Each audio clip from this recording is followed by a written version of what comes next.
Hello mga mare! Welcome to my mini vlog!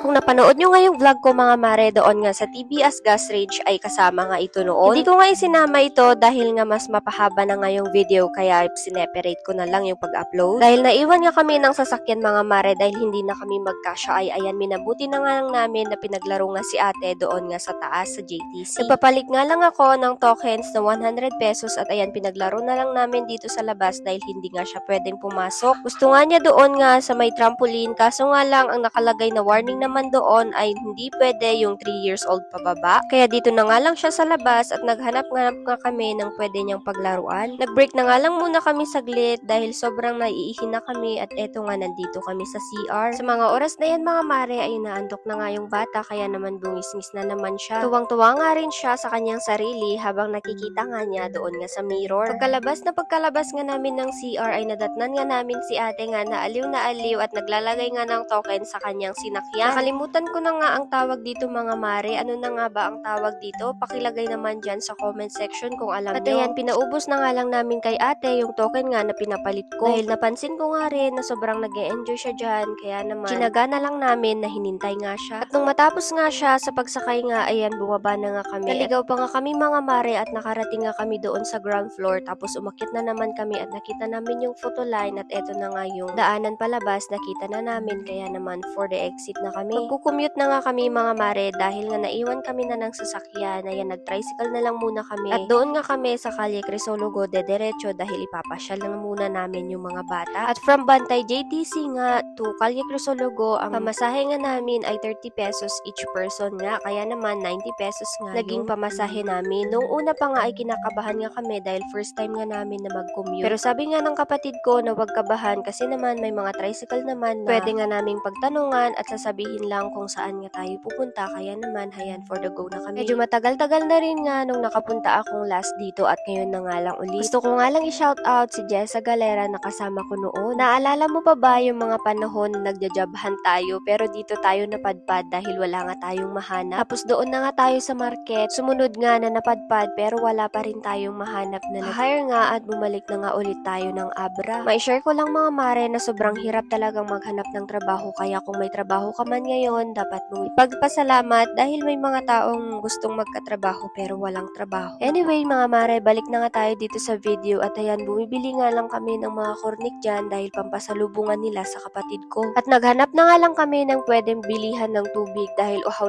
na nga kami. Nag-stop na nga lang kami dahil ipepwesto ko sana si Tessa kaso nga lang yung maglola ay nauna na at may nakita pala si Vika na kanyang gustong ipabili. Hindi naman siya ganito dati pero lately nga ay naging ganyan na siya na kapag may nakikita nga siyang laruan or mga pagkain nga ay pinapabili na niya. Nung mabili na nga namin yung laruan niya na gusto niya ay ayan, nagtuo na rin nga kami doon sa bus station dahil baka maiwanan pa kami ng bus. Gusto ko nga rin i-vlog ito dahil this is the first time na magbabas kaming mag-iina. Ligtas at maayos naman kaming nakarating kaya nagpapasalamat kami sa conductor at sa driver nga ng bus dahil sobrang safe naman kami. Hanggang dito na lang muna ang aking vlog. Kung nagustuhan mo nga ang aking video, please huwag kalimutang mag-react, comment, and share. Thank you for watching. See you on my next vlogs. God bless.